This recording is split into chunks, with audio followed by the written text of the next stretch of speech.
This is Hour 25, the science fiction, science fantasy program.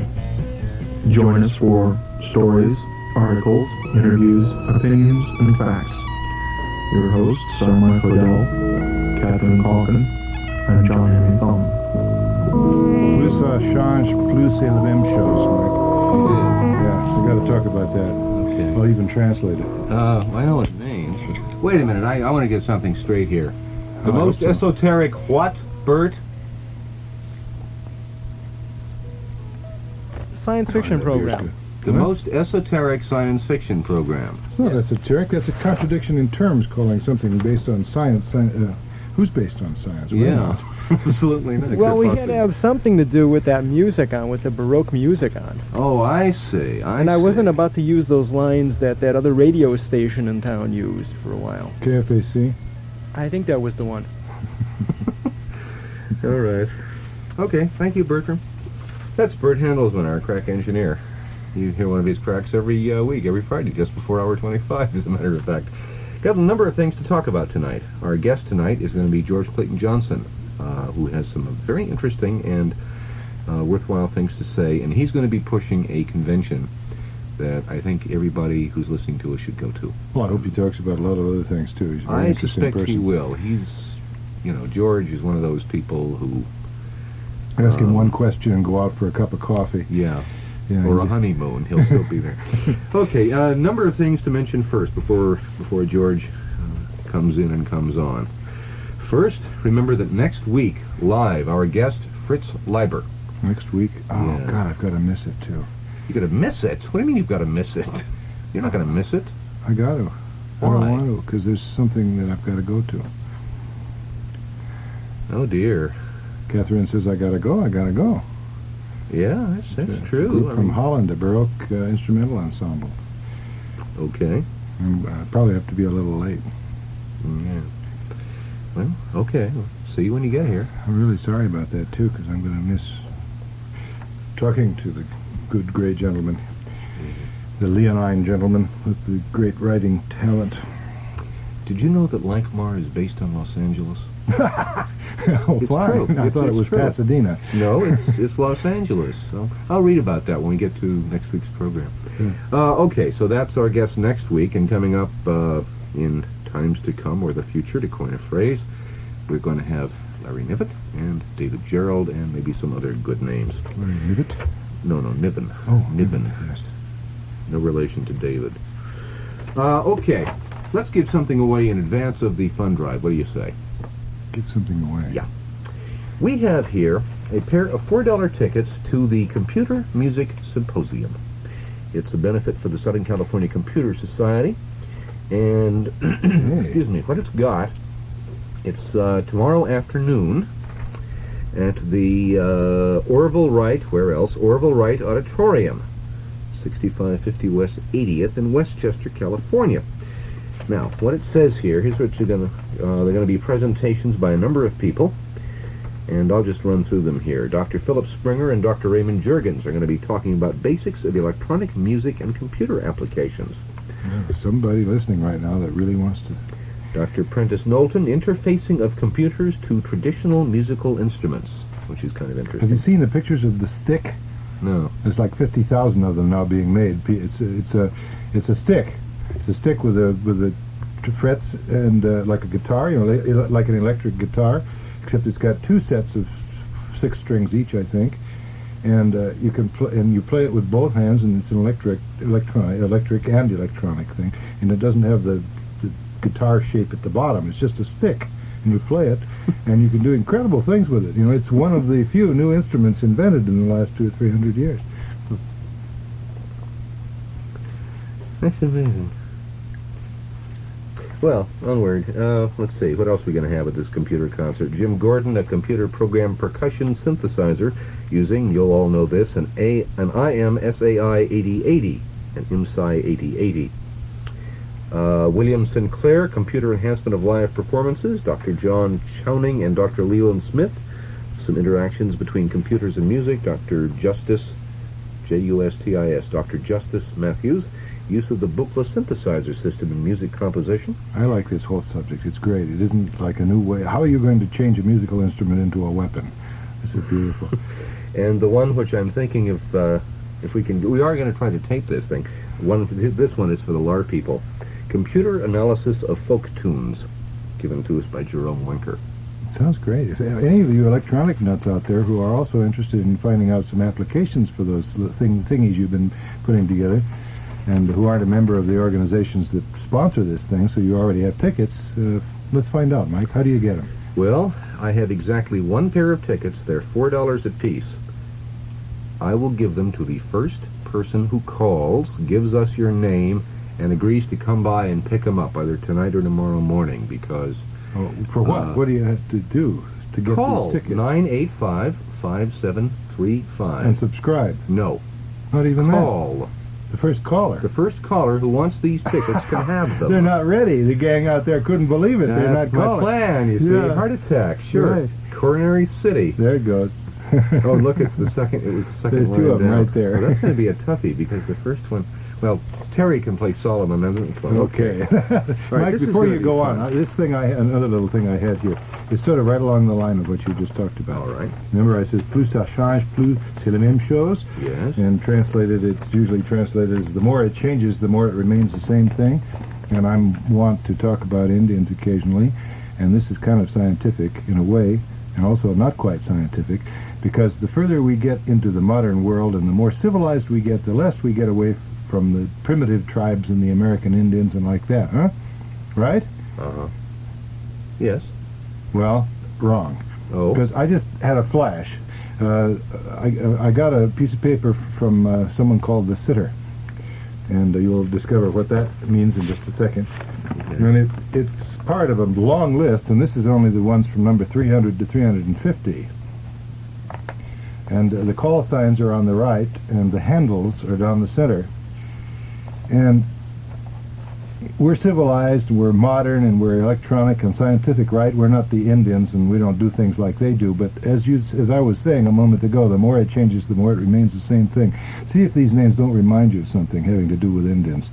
These are the names of the people whose call signs are listed on the right-hand column. Tarzana Fisherman, Sunshine, Butterfly, Colored Folks, Thunder Chicken, Electric Man, Lug Wrench, Pink Lady, Red Wing, that sounds like an Indian name, Deputy Dog, Cherokee Chief, there's one that really does sound like it, The Bear, One Big Bozo, Mustang Lady, Rum Runner, Miss Blue Angel, Old Fly, Captain Crash, Holly Hobby, Burbank Lollipop, Lug Nut, Party Girl, Wisconsin Kid, Top Gun, BMT, Blue Boy, Silver Fox, Night Raider, Clam Digger, TK, Stormbringer, Cottontail, etc., etc., etc. Stormbringer? Flying Dutchman, Snoopy, Baby Doll, Mrs. Bear. These people may be even listening. Now, what are these? Aren't these Indian names? The Indian names that are given to somebody after he's past puberty because they're the names that best describe what he's like. And aren't we in the process of becoming super modern and civilized, doing exactly what the American Indians did, without perhaps the poetry of their naming, and perhaps not quite as relevant, because these people do their own naming, they name themselves. But there are none of these that are actually a part of their real name. Oh, no. They pick up a new name, a complete new name that doesn't sound like a real name. You know, they could say John Henry Thong when their name was really Mitchell Harding, but they don't. And that would be silly. That was maybe 20 or 30 of the Citizens Band radio freaks in the valley. Yeah. You know, up What would there. your handle be? I don't know. Probably John Henry Thong. Yeah. Anyway, the Sitter dropped that on me, or through the Sitter. And that was her name. I want to mention one more thing, and then you're going to give us a piece by Isaac Asimov, by the Good Doctor, right? Mm-hmm. Okay. He's going to tell us how to save Western civilization. Oh, Or good. world civilization. Good. Well, if anybody knows, it would be the He's Good wrong. Doctor. I mean, Oh, he equates right. technology with civilization, which isn't Not necessarily true. Right. Okay, first of all, I have been asked to read a promo, and I'm going to do it. And his CB handle is Roy of Hollywood. CB stands for, well, never mind, we'll find out. Okay, now in case you don't know, Roy of Hollywood is the host of a program called Something's Happening. And he is on the air from Tuesday through Thursday from midnight to 6 a.m. And he does some very strange things. Like last night, he broadcast The Death of Dr. Darkangel, a reading of the story by Ellison. And he did some science fiction last week, Dimension X and X-1. Now, here's where he needs the help of the Hour 25 people, anybody else who's dial Is tripping. Roy of Hollywood connected to the station in any way? I sometimes wonder what he's connected to. He also broadcasts Mike Hodel tap dancing. Oh, good. Yes, he did that last night, and I'm going to get you for it, too. All right, now here's Roy's problem, and the group mind has the solution. Now, starting in March, he's going to have Dudley Knight doing some live readings of horror and fantasy stories. Now, you may remember that Dudley used to do this during some of Steve Tyler's programming. Okay, well, Dudley's going to be doing it again. Now, we want suggestions for what he should read and where to find it. Now, we don't want you to call him in. We want you to write them in. Write to Roy of Hollywood, KPFK, North Hollywood, 91608. Yeah, 91608. Now, write them down. Now, horror, the macabre, fantasy, you know, stuff by Saki and who else? Collier. John Collier, exactly. Right, Miss Gentlebell. And some other things. Okay, now that's the first thing. Now we have another request from Roy. All right, here we go. And this one, that date is wrong, Roy. That's better. On the second Tuesday of March, there will be, and I plan to listen to this one myself, Roy is going to be doing a special program on Harry Houdini, in addition to the reading that Dudley Knight is going to do. Now, we are going to play a recording of the last seance in which Mrs. Houdini attempted to reach her late husband, and they're going to have a talk with Houdini expert Patrick Cullithan, and a live reading of a horror story. So if you're interested in Harry Houdini appearing mysteriously on radio... You should be, and for those who don't know who he is, he's the world's best-known magician from a couple of generations back. Yeah. All right, so once again, two things. Dudley Knight doing live readings of horror and fantasy stories. If you have a suggestion of a horror and fantasy story that you'd like Dudley to read, write Roy of Hollywood, KPFK, North Hollywood, 91608, and you might tune your ears this way come the second Tuesday in March for that special program on Harry Houdini, in addition to Dudley's reading. How come, speaking of Dudley Do-Right, how come you never talk about that cartoon character that I like the most on TV? Which one? George of the Jungle. I'm a George freak. You are a George freak? Yeah. I got to introduce you to Dawes Butler. You would like Dawes, and he did some of those voices. Yeah. He's a neat guy. Yeah. And one more reminder. You happen to know him. Yeah, personally. I have. I do, as a matter of fact. We work together writing, and he's directing some of the radio stuff I'm doing. Wow.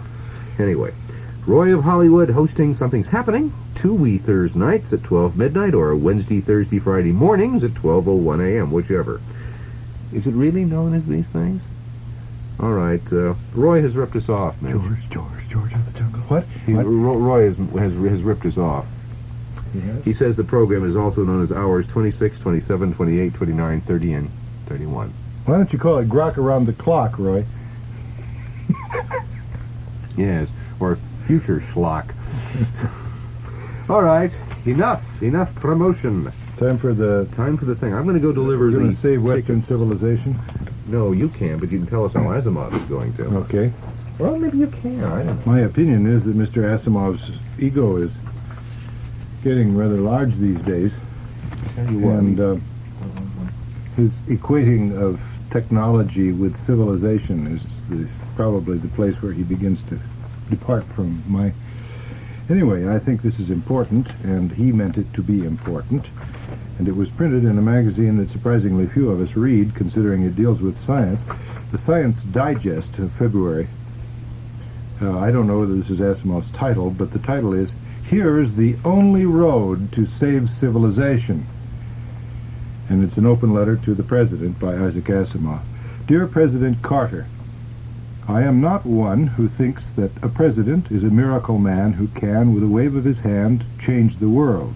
There are limitations on the power of a president, ranging from the intractability of the physical laws of the universe to the stubbornness of public opinion.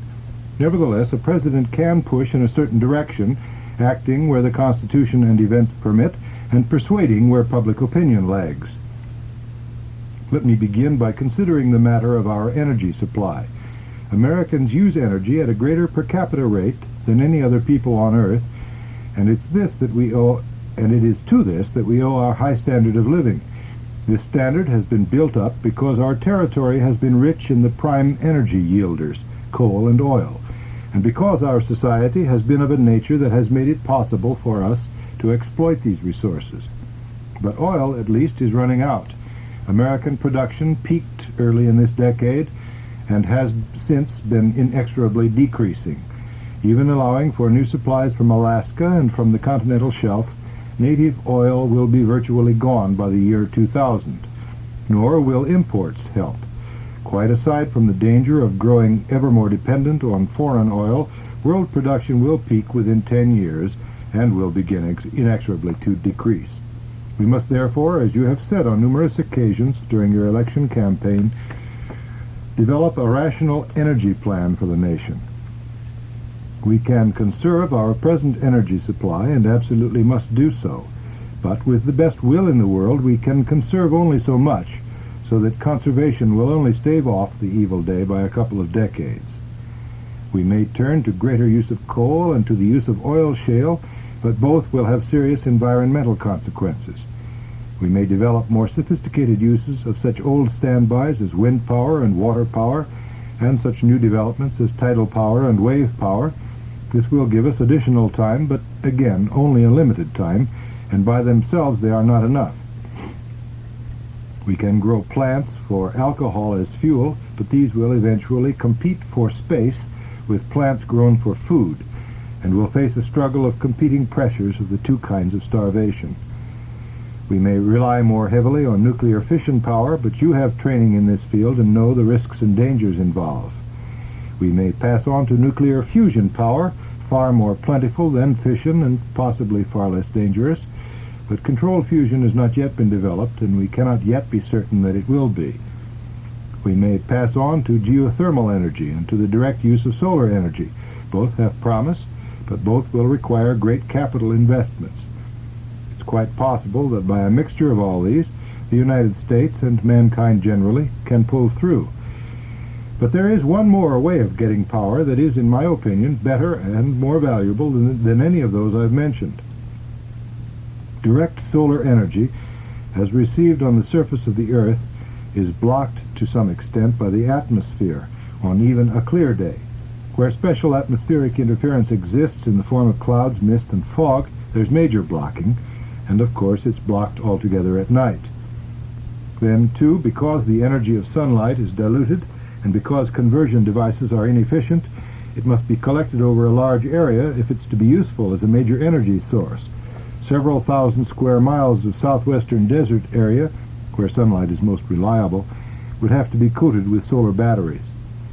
Why not then make use of space? Why not have several solar power stations placed in synchronous orbit about the Earth, some 22,000 miles above the surface, each one moving so as to stay more or less over a single spot on Earth's equator?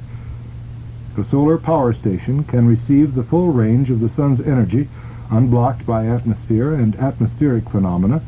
It will be in Earth's shadow only 2 hours of the 24, and when one is in shadow and others will be in sunshine. It can convert solar energy to a beam of microwaves which can be picked up and used with much greater efficiency than sunlight itself can be, so that the collecting areas on Earth's surface will be much smaller and more easily maintained. Finally, energy stations in space will give us something much more important even than energy. The world at present is divided into well over 100 competing nations, every one of which considers its own particular needs and desires to be paramount. At least 2 of these nations have the capacity to destroy civilization in a matter of hours if they should choose to go to war. Even if there is no war at all, the resources and energy spent on maintaining competing war machines is something the world can no longer afford. Apart from material considerations, antagonists and rivalry among nations are no longer thinkable because they consume efforts of reason, outpourings of emotions, intensities of drive and ambition that are uselessly wasted when devoted to such ends. There is only one war that the human species, can now afford to fight, and that is the war against extinction. It It's the effort for human survival. Well, that's what it says. It is the effort for human survival is to be achieved. Any lesser reason, emotion, and drive, because all we can supply will be needed. I'm sorry, you'll have to figure out what he means here. It's fairly clear. To continue. Any lesser reason, emotion, and drive, because all we can supply will be needed if survival is to be achieved. Any lesser struggle is trivial and will, in any case, be doomed as soon as the greater struggle is lost. Nor is this war for survival a matter only for our nation's own concern. All the great life and death problems that now affect the United States affect the world generally. Nor can these problems be satisfactorily solved by any nation within its own boundaries, however large, wealthy, or populous that nation might be. The earth itself is now too small, and the nations too interconnected economically and ecologically for any solution to make sense on a purely national basis. There will have to be international cooperation, closer than any that yet exists, if these problems are to be solved. As the years pass, it may be that the intensification of these problems will force a form of cooperation, but it's likely that mutual dislikes, rivalries, and antagonisms will reduce the efficiency needed to arrive at and implement solutions, and do so to the point of absolute failure. Somehow it will have to become clear to the nations of the world, more importantly to the people of the world, that real cooperation among nations will bring about enormous benefits desired by all, and that these will be lost otherwise. And so we come back to the notion of power stations in space. All forms of energy obtained here on Earth are geography-bound. Just as there are oil-rich regions and oil-poor regions, so some regions are richer than others in tidal energy, in water power, in geothermal energy, in uranium supplies, in access to the ocean. And while that is so, the temptations to rivalry may be impossible to defeat. Space, however, is equidistant from all surface regions. Energy drawn from the sun in space would belong to all people in a fashion that no earthbound energy source possibly could. The power stations in space would, in a sense, breed cooperation. Furthermore, the task of building such space stations is so enormous that it could well be made an international project. Not only would this reduce the cost to the United States alone, but it would give the peoples of the world a task, one of immediate profit to themselves, to which they could all contribute. It would capture their imagination, lift their pride, raise their hopes. The construction and maintenance of stations would be so global and human a project that it would dwarf and make clearly disreputable any petty ambitions on a smaller scale. What's more, once the stations are built, it would be clear that if humanity falls into its earlier rivalries, those stations might well fail through lack of proper maintenance. That would provide an overwhelming incentive for cooperation to continue. The techniques developed for building such stations could be used to build other structures in space. There could be space observatories for the study of astronomy and other sciences, space laboratories where dangerous experiments in nuclear physics and genetic engineering could be conducted with little risk to Earth itself. Factories that would take advantage of peculiar properties in space, e.g. high vacuum, high and low temperatures, hard radiation, to carry on industrial procedures difficult or impossible to accomplish in Earth's surface environment. As more is done in space, it will be increasingly useful to get rid of wasteful commuting problems by placing more and more people in space more or less permanently. We would, in short, build space settlements. Building material for these observatories, laboratories, factories, and settlements could be obtained almost entirely from the moon. For the foreseeable future, at any rate, the moon is an inexhaustible source of material of all kinds, except for hydrogen, carbon, and nitrogen. What's more, the moon is without a native ecology we might otherwise hesitate to disturb. Three great ultimate consequences may result from our space activities, aside from obtaining energy and gaining world cooperation. One, eventually there might be enough space settlements to permit a new growth of human numbers, after that growth has come to a halt, as it must in the near future, on Earth's surface. Two, eventually more and more of Earth's industry will be lifted into space, where the problem of resource depletion, thanks to the moon, and of pollution, thanks to the great volume of space, will be far less important. With industry on Earth's surface shrinking, that surface might return to a more desirable wilderness park farm condition. What's more, we would restore the beauty of the Earth without losing the material advantages of industry and high technology. 3. Eventually, the people of space settlements would serve as the advance guard of humanity in the exploration and settlement of farther reaches of space. People living enclosed in small worlds and accustomed to space travel would have far fewer psychological problems in making long space flights than would people who have been brought up under the space alien conditions of Earth's surface. The importance of this can be seen if we remember that the advance of humanity till now has come about, after all, through the steady increase of its range over the face of the Earth.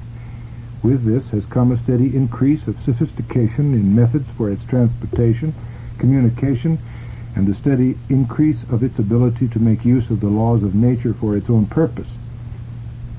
But the Earth is filled now, overfilled indeed, and we can do nothing more if we must remain confined in the straitjacket of the planetary surface. We must therefore expand again toward the unbounded horizons of space. The totality of this vision cannot be brought about in 4 years, President Carter, or even in 8 years in the event of your re-election in 1980, but a start can be made.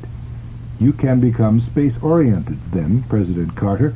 You can begin the planning on an international scale of the steps by which we may safely take what I believe to be the only road that will lead to the salvation of civilization. Signed, Isaac Asimov.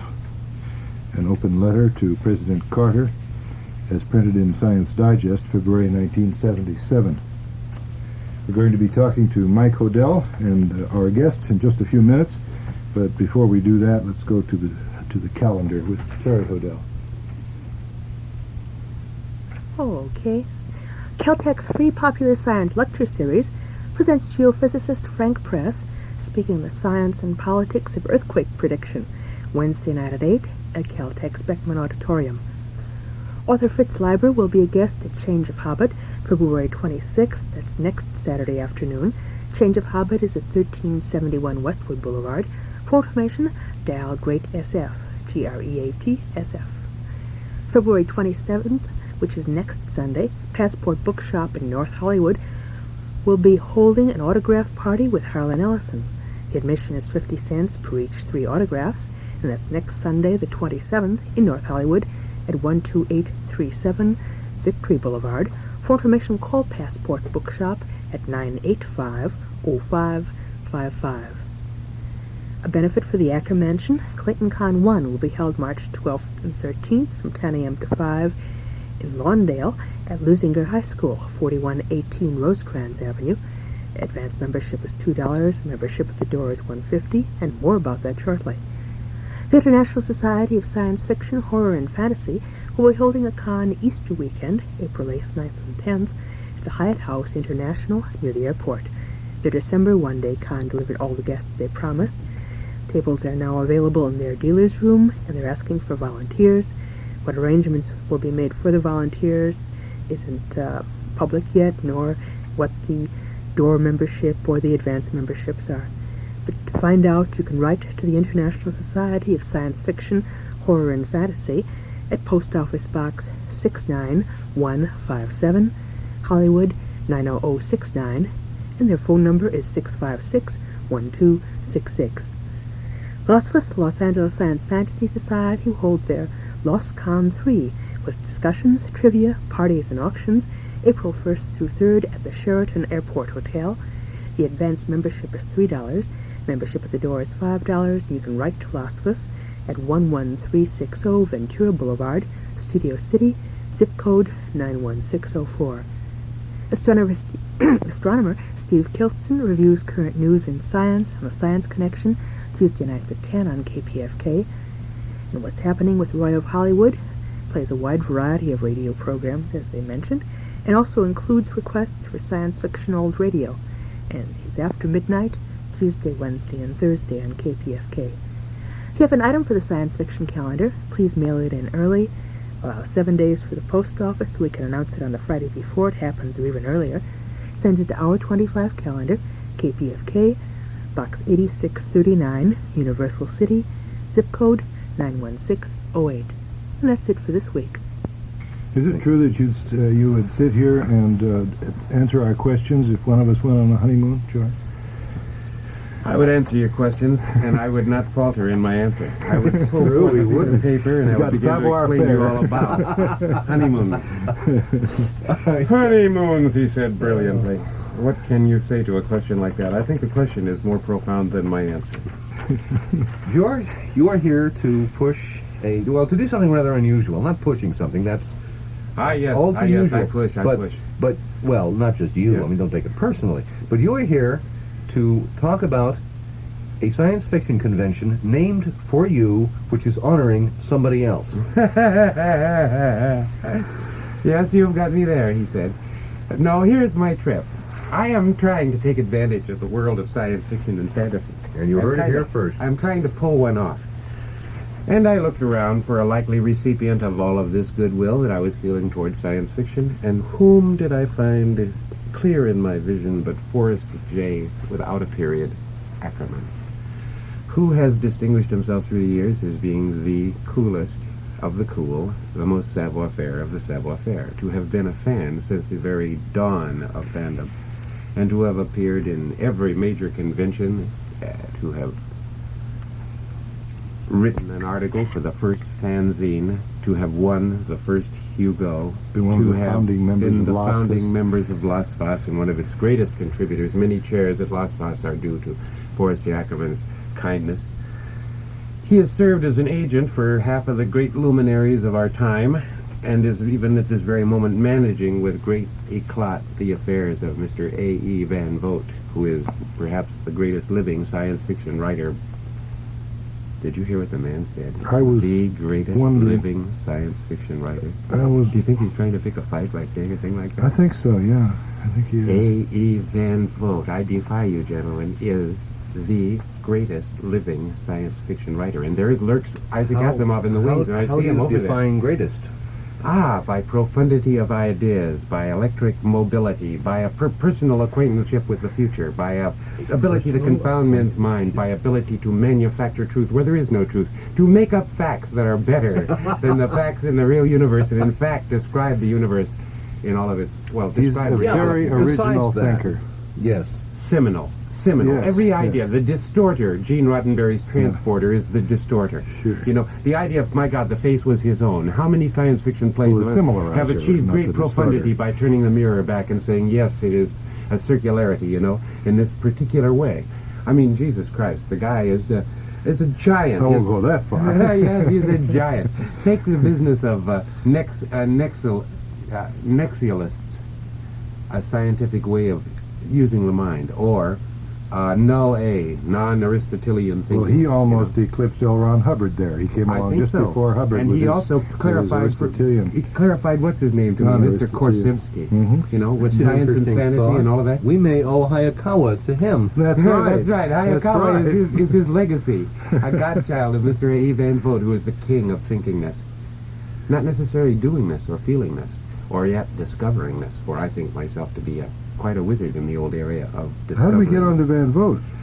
By leaps and bounds, because, well, for the very reason that I think mostly of science fiction fandom itself. That's where my interest lies. Mhm. I see it as a vast, sprawling kingdom, 40 years old. I see that the acknowledged leader of this clan of strange beings for the last 10 and 15 years old, albeit the king of the fans, uncrowned as yet, has for the last 15 years just been the very center of everything. The very center of everything. Yes, he has founded, for example, a library. I need not tell you this, but I must tell someone this, and you guys know it all, but I will tell you nonetheless.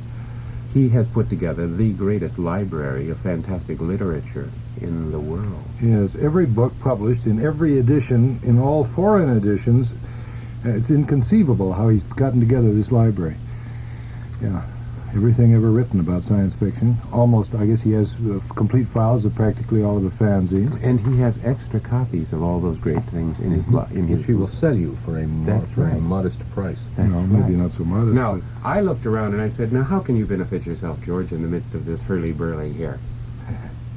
right? And I said, by benefiting Mr. A.E. Van Vogt, it is time that someone crowned him king of the fans. Not A.E. Van Vogt. I mean, no, Mr. Forey Ackerman, excuse me, Mr. Forrest J. without the period. Mr. Van Ackerman. Vogt's coronation will come next year. Exactly right, Mr. Van Vogt. And we is must there. not forget that Forey Ackerman has another existence entirely separate from this. That's the monster business, and he's done so much for the young yes. monster fans Oh, yes. through the years. Editing Perry Rodin magazine. And that, I wouldn't want His to wife, Wendy. dwell too long on that one. Wendy Ackerman, his beautiful wife, has translated all of that Badly. material from the German.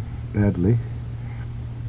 And there we come to a beautiful impasse where I do not read the German, and how the hell would I know? Nonetheless, I say to you as follows. Well, that's possible. Maybe the German is that bad. I say to you as follows.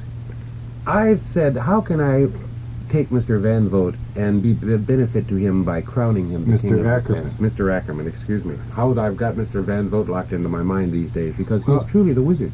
Mr. Van Vogt is aware of Forey's contributions, and in fact has expressed somewhat the same And in sentiments. fact will be a guest at this convention that we're planning for Forey. A 2-day convention which has been called by my illustrious name, Clayton Con, just to aggrandize me. Who thought up the name? I thought George? up that name. Okay. I want you to Wanted understand to that get I on the thought up record. that name and said Clayton Con 1. A benefit for good old Forrest J. Ackerman, who is undoubtedly the king of the fans, and so I conspired with Jim Rumpf, the artist. Jim, who does ceramic things that would just astound my mind. And I said to him, will you make a crown with which to crown Forrest J. Ackerman, king of the fans, and an appropriate emblem for the Queen Wendy? And he said that he would be delighted to do so. And so now Mr. Jim Rumpf is making a ceramic crown suitable for a pedestal with which to crown Forrest J. Ackerman, king of the fans, at this celebration, which miraculously has appeared and is called Clayton Con. It has appeared due to the kindness of the Centinela Valley School District, which has been most cooperative and sympathetic with our aims, and of course the wonderful support of the school administration and Mr. Jim Crace, the principal thereof, at Lusinger High. Plus the enthusiasm of the kids, the Science Fiction Fantasy Fact Club, and their teacher, Mary Jane Craycroft, who serves as chairman for this convention. And need I but tell you, this Clayton Con 1 can be found 3 miles south of the L.A. International Airport near the San Diego Freeway in Lawndale. That's just south of Lax. So south of Lax a couple of miles, the Rosecrans off-ramp, a short distance down to Hawthorne Boulevard, a huge school, which the Centinela Valley School District is letting us use, called Lusinger High School. It contains about 40 buildings. It has a theater, and a grand theater, multicolored seats in it, and quite beautiful decor, and a beautiful, majestic stage that would seat 1,000 people, 984, I exaggerate, 984 people. And it has a cafeteria, which I understand we're turning into one of the dealers' rooms. I think we're going to have 2 film cons. One will be television films, the other will be black and white classics. We'll have a little playhouse where science fiction writers will read from their short stories. And which science fiction writers am I talking about? Well, almost everybody has agreed to come. A small theater, in other words. Look at some of the names. Robert Bloch. You say playhouse, and I get the like kids' playhouse. Yeah, with only about 40 seats in it. You mean like a small theater for... Yeah, only it's a playhouse type theater with a little proscenium arch and beautiful gels and sliding rods where you can adjust all the different lights, and you can completely light this for little tiny play productions, but there's only room in this little room for maybe 40 people. Yeah. I'm thinking of getting a videotape and putting monitors outside so that people can see what's going on in there, and have people like, again, he says the majestic name, Mr. A.E. Van Vogt. And Mr. Ray Bradbury, of course, who was a guest at our convention. So, some of the other convention members, William Rotsler, a celebrated fan and artist, and now writer. Writer, yes. With a couple of really good novels behind him, and he's on his way to God knows what, and then there's Dr. J.E. Pornell, who along with Larry Niven did The Mote in God's Eye, and Inferno. And a beautiful story by himself called Spaceship for the King. He's done a couple of other novels. He did one for the late Laser Books, and of course he did the universe that he set up for Mote in God's Eye. A lovely collection, 2020 Vision. Yeah. And is just an all-around celebrated big shot, right? Then there's Captain Sticky. 400 pounds of carbohydrate, who even as we sit here is marching up the coast. He came ashore at Imperial Beach on the 20... Out of the mouth of a whale?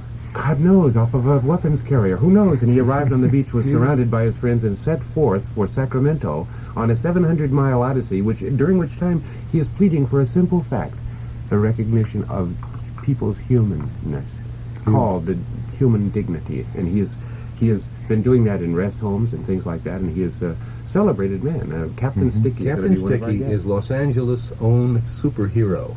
He has an incredible vehicle, which sort of looks like the Batmobile would if it had any class. Yeah. He fights evil with a peanut butter and jelly gun.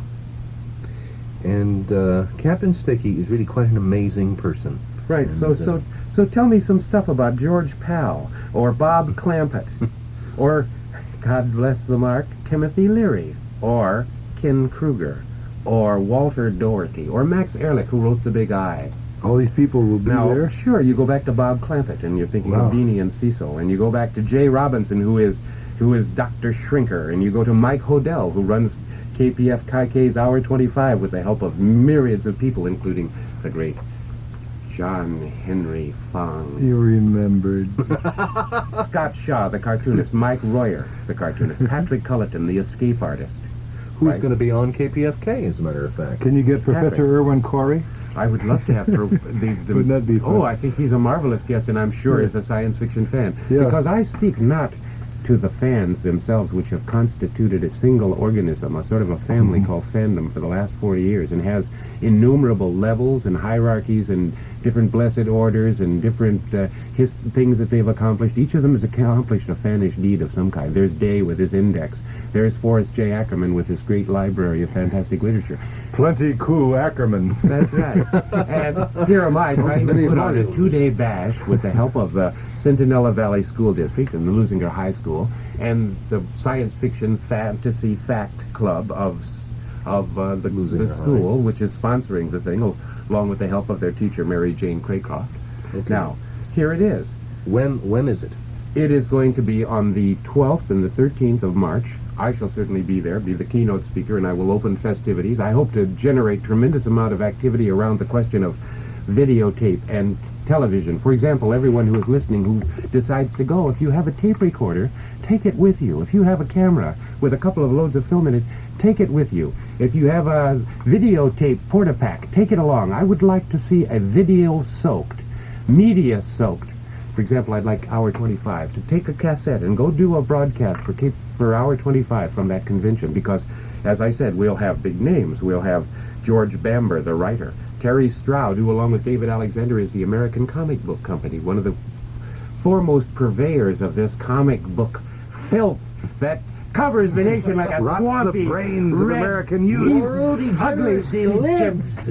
Oh God, that's too much for my mind to even encompass the thought of what those people do by spreading comic books everywhere and placing values upon them and merchandising them, such that I think that those two guys are in due course going to become the biggest. The Larry comic. Flint of their age.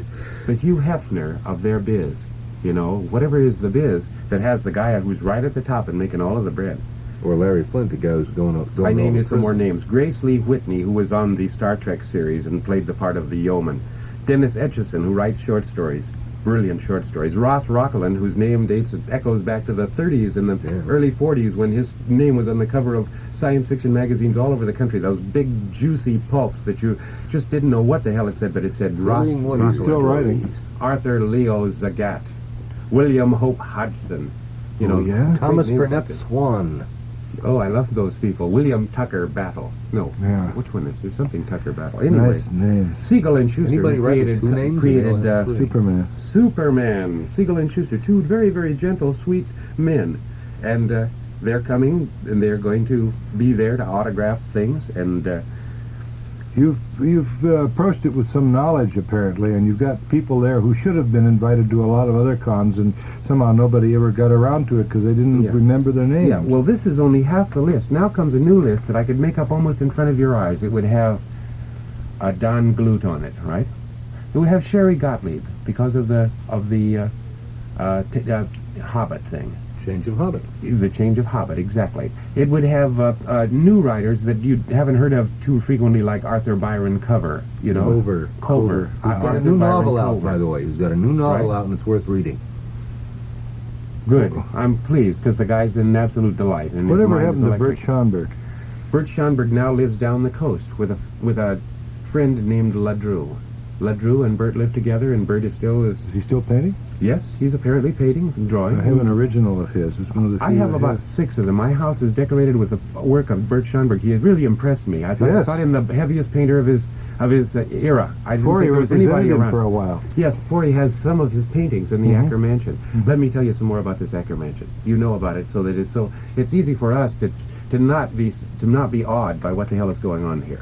This guy has taken an 18-room mansion, which Filled it. John Hall calls it. He says it. I mean, the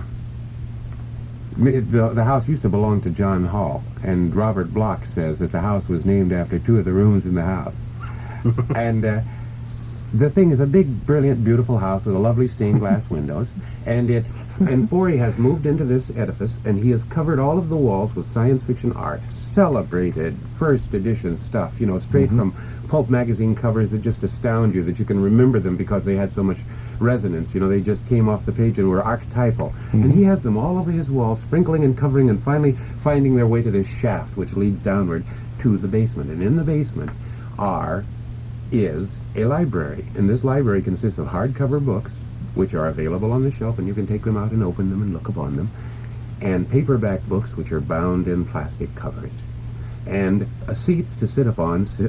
Forey's great desk, which has a telephone which looks like a huge translucent cylinder with all of the works exposed inside and all strung apart like through this great hollow plastic shape, with the earphone hanging from it from which he talks. And he conducts his business as being an agent and a book dealer and a bookseller, who goes to all the conventions and who's one of the finest men of our time. I am not given to hollow encomiums. One of the finest men of our time. I've always found him to be an absolute dude. You know, not square. You would think him square. He dresses square. He wears a little square tie. He wears funny little buttons in his lapel. But when you peer close at what those buttons say, they say "First Fandom," or some little thing like that, a little funny little symbol, and you look at it and you say, hey, that little thing must have been struck off by Hannes Or Bach the Green somebody. Star. Yeah, incredible little orders. Esperanto speaker. Yeah, Esperanto speaker, exactly. Translator of Esperanto. He can do a 2-minute lecture on Esperanto and just knock you over, explaining to you how that language functions. And you begin to get an angle on it because he spends so much time thinking about how to communicate it to people. And what is he, about 59 years old now? He just had his 60th birthday. 60th I went there. There were birthday? 250 celebrated folk, big And he names. wears a heart pacemaker. Yes, he has had a series of heart attacks about 10 years ago, but he seems to have recovered from them nicely. We hope.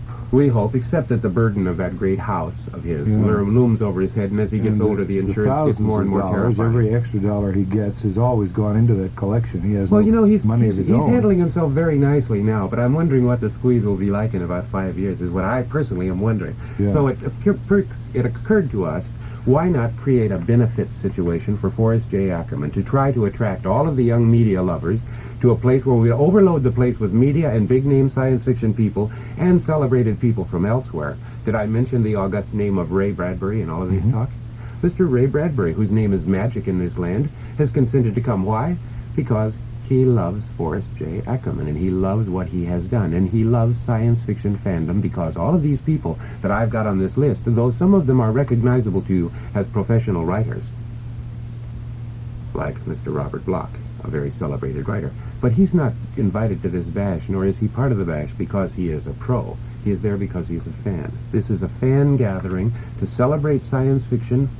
Enough people from Southern California to give it a sense of great legitimacy, where, with due pomp and ceremony, with a very special occasion in the 1,000-seat theater, with people fighting to get in there to see what is happening, Mr. Forrest J. Ackerman will be crowned King of the Fans. He'll have the best of all the forest murmurings That's from right. the days that he used to That's do that weekly at Las Vegas. And if we can gather up a few dollars along the way with auctions, with all kinds of special little numbers that we can do that would be interesting to people, by giving people more than they pay for, by arranging with the public library, as we have done, to have their MOST truck there, Miss Joan McDavitt, who is very fine young lady has arranged to bring the MOST, Mobile Outreach Service Transport, or whatever it stands for, the mobile truck that has a videotape camera in it and 2 monitors and a lot of audio-visual gear and tremendous amounts of PR that says wonderful things like books are good or read at once, you know. Now, they're going to scatter this stuff throughout the audience, I'm sure. We're going to have several film conventions. We're going to have all kinds of panels. Some of them, for example, one panel we'd like to pull off. Now, here's where the dreamer comes in, but you guys out there can calculate very nicely how much of this is dream and how much of it is fact and how likely it is to be. And the cynics among you can say pooh-pooh, but the optimists among you, and I am an optimist, will say, maybe the little devil can pull it off. That is, I would like to get 3 rooms, like classrooms, and arrange 3 semicircles of chairs facing TV monitor, and arrange to have 3 cameras photographing these 3 people in these 3 rooms, and then fill the rooms with quiet listeners to the extent that they can sit on the floor or whatever, and jam the room as full as the law will allow, and then get these 3 groups of people talking about the question of the next 23 years.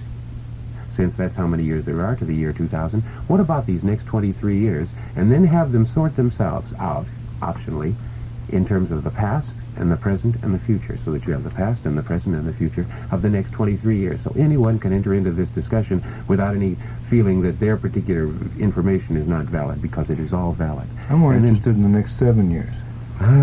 Why such so brief an interval? I'm more interested in what happens in 1984. Okay. I'll tell you one thing that will happen in 1984 if this thing comes off properly and my dreams of glory are manufactured properly. I will be the program chairman at the 1984 WorldCon with Mr. Rob Gluckson will be the chairman, and perhaps Mr. Bruce Pelz will be on our committee, and several other celebrated people. And I will be the program chairman, and we will call it Mordor in 84. So mark you well, fans out there. Mordor in 84. Should it come to pass, you heard it here first. Only because of this question. Yeah. About George, how much do you get in? Let's what? retreat to the mundane. Yes, the mundane. How much are we getting? No, how much to get in? What's the admission? It costs $1.50 at the gate. All right. And that's all. And you'll get $1.50's worth of whatever is happening. And I'm sure it'll be a celebrated thing. And if, for God's sakes, you have to come over that goddamn fence, or if we'll try and arrange a tray of freeloader buttons for those who really want to be Don't do it, freeloaders. man. Just leave a deliberate, weak spot, right? So everybody thinks that they're ripping you off, and you've planned the whole thing. But whoever they're ripping off is Mr. Saab, Forrest J. Ackerman, for whom we are trying to raise a few shekels. And also to benefit, also trying to use the school systems in an intelligent way. See, here is this beautiful school district. Here's these weekends during which time these 40 beautiful structures, all with which we are all familiar, and we know all the rules of them, and we know how to administer them, and we've got the whole thing down to a science. And why not use them for the benefit of the community, or for the benefit of the students, or for raising money for a worthy cause? How many people are going there just to smoke? Right? Remember that thing? Smoke, but you never could. Now you can do it. Saturday and Sunday, March 12th and 13th at Lusinger High School. Let me tell you something that happened with the Monster magazine. Yes. This isn't, he has never done an equivalent thing with science fiction fandom. He wasn't in the position to do so, but it's an illustration of a side of Foray I didn't know existed. As the editor of the famous Monsters of Filmland, he said, anybody, you kids out there who would like to meet me, just write in and let me know if you'd like to meet me. Hundreds of letters came in. And the next summer, he spent an entire summer driving all over the United States, visiting the homes of every single person who wrote in, saying he'd like to meet him. Incredible devotion Corey to the talked cause. about that at a small science fiction con that George and I attended last December. There's another side to that story, which ought to be told. When he met all of those people all across the United States, he asked them what kind of thing they wanted to see in famous monsters. And they told him, and he wrote it down. And then he went to New York, and he talked to his publisher. And he wouldn't do it. His publisher said, there's no way we're going to do this, because those people, the hundreds of people you talk to, don't mean a thing. We sell X thousand copies of famous monsters, and we sell it because we want something that they will pick up on the newsstand, something that is garish, something that is essentially dumb but will buy God sell but magazines. that's not for it. You're right. Yeah. But the point of it is that in a sense it is. It represents the frustration that Fourier or any any person is trying to do in fighting that whole business Philistine trip. And some place along the line you make a choice. You say, I ain't gonna do it. Yeah. Or you say, all right, I'll do it. It's where you make the choice, on what grounds, etc. That's going to determine whether or not you close your eyes when you shave. Well, he's also able to protect himself from the thousands of people who might interrupt him at all hours of the day. So now you bring in only one of the pressures that must be felt all of the time by the poor guys. Is this 18-room house, which is a monument to civilization, which he put together himself, which is worth $1.5 million. And if the dude wanted to just cash it out and head for the hills and live a nice, pleasant life the rest of his life, being a celebrated guy, he could certainly do so. Don't think he could do it. Don't think he's built that way. Think he's got to have the fandom contact. Oh, sure, and the whole connections thing. Oh, I don't think he could be a solo. Sure. Which is not to say that he should be. It's to say that some people are built for gregarious and some people are built not. He kind of likes being a top-known, well-known. He's got his own ego too. He's a human being. Yeah.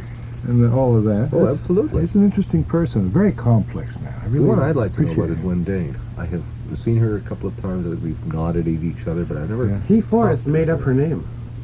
Her name, Wendane, is a creation of Forrest J. Ackerman. Really? She has worn it proudly since he gave it to her. What was it? What was her name when they met? Only the gods know that. I, George Clayton Johnson, would not know such a fact as that, but I do know that her name, Wendane, was given to her by Forrest J. Ackerman, who, in searching for a certain poesy in his life, made up a name that was a science fiction name, and it was startlingly proud, and altogether, it gets right on it. And Wendane has lived up to it very beautifully. I'm very thrilled with her. Got another question for you, George. Yes. What if Fourier could do anything in the world he wanted to do, if he could create anything, what do you think he would create? My idea is this, that he is a perfectly programmed machine. He is perfectly programmed to do exactly what he should do, which is to be the greatest book collector, seller, dealer, guy around, who's gotten together this goddamn library and many, many duplicates which he will auction away at Lusinger High School on the 12th and 13th of March between the hours of 5 and 10 o'clock, which is just south of the LAX on the freeway. PM. From 5 in the morning till 5 no, a.m. from 10 in the morning till 5 in the evening. You 10 got it a.m. exactly to 5 right. p.m. Using the thing during the day very nicely, you see. Now, if we pull it off right, for example, a three-way thing on the next 23 years, during which the people who are having the discussions can see what each of the other groups is saying, which causes a tremendous amount of information crossflow after a time, even though they are only partially monitoring it. And I think that such a thing as that the next 23 years in discussion with about 20-25 people in 3 different locations surrounded by adoring and silent fans would be something worth videotaping. First of all, let me say this is KPFK in Los Angeles. Let me make a suggestion about this. Our guest is George Clayton Johnson, who's talking about Clayton Con 1, which is coming up March 12th and 13th at Lusinger High in Lawndale, it's just south of LA Airport.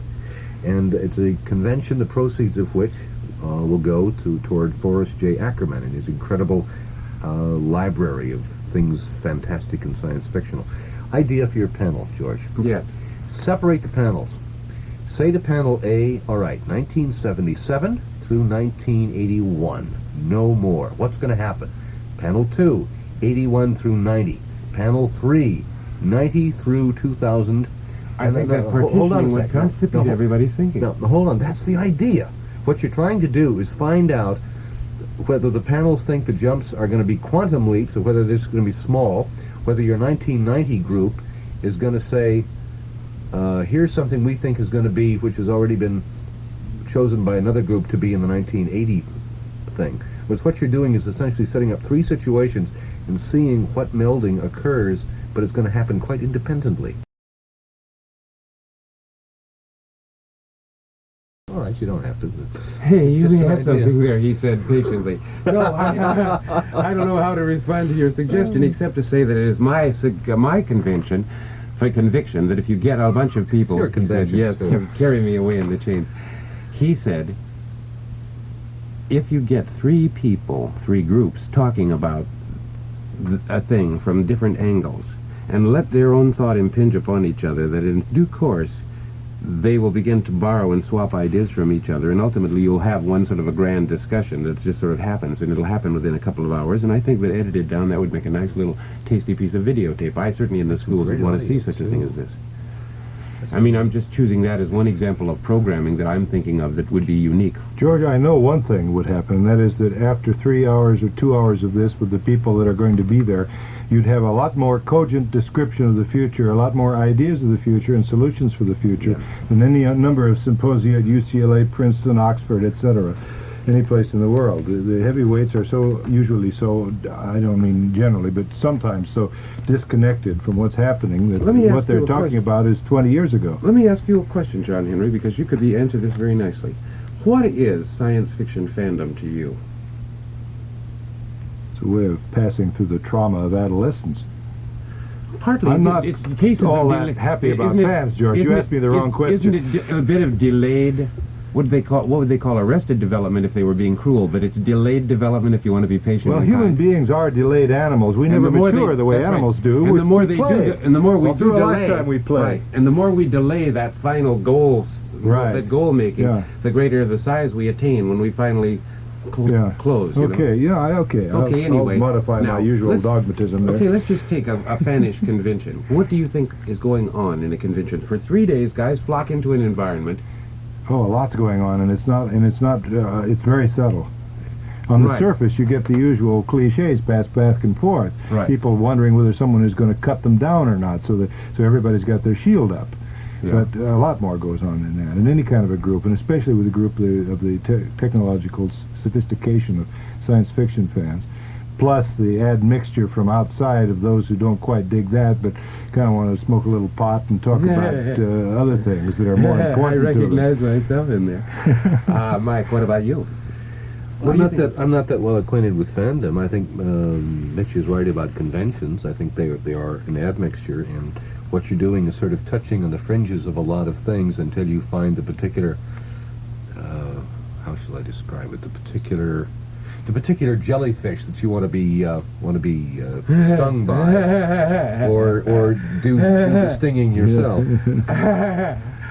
Now, I see it as a great, loyal, true, warm, and trusting family. Made up of cutthroats. Oh, wait a minute. I was just going to say, I wanted to do the last time but one when I saw George at a convention, he needed a warm, trusting family because he was running nude across a garden by a swimming pool, being filmed, taped, and chased. Let us consider. How could he be chased under those circumstances? That's C-H-A-S-E-D. Oh, I'm sorry. Let us consider for a moment what it goes on during a convention. Here is what I think on a large and very subtle level goes on. A whole flock of people come together. They have a common purpose, in this case an all-purpose, very flexible purpose called, in some vague way, science fiction, which subsumes everything from children's stories, Pooh and the Land of Oz, to prehistory with dinosaurs and Og, the son of fire, and other dimensions, and this universe in all of its complexity is limited by the speed of light as seen by Mr.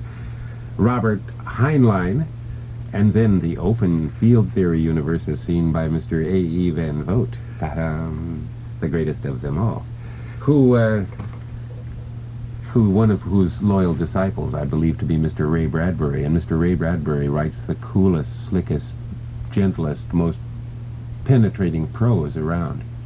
And I, for one, wish that he were writing more of those dynamite short stories. That is what I wish, because he is not writing enough short stories to thrill me. But then, that is, I am a purist.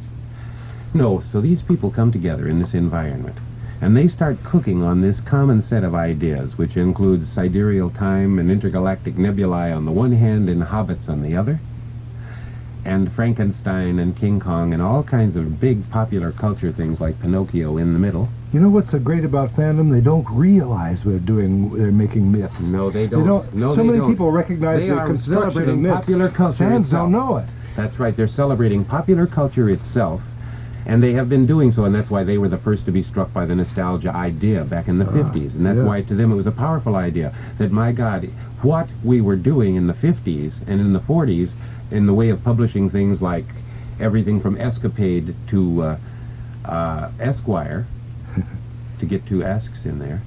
And that was reality. And now people are saving those documents and selling them back and forth and building complete collections of all these documentation, because now we've become aware of our popular culture. Now, here's a bunch of people celebrating popular culture with code words like Zap and Beam Me Up, Mr. Sulu, for those who do not read and only What's my collection only of write. Flair worth now? All the issues. Flair is that's monumental. That's like hit, pick, look, lick, or Clive. Only about 6 issues or No, less, what or is it? something like that. Hit, pick, look, Yeah, right. hit, pick, look, Can, something in life. Can I throw a rock Yes. in your pool? Yes, please do. Please do. Okay.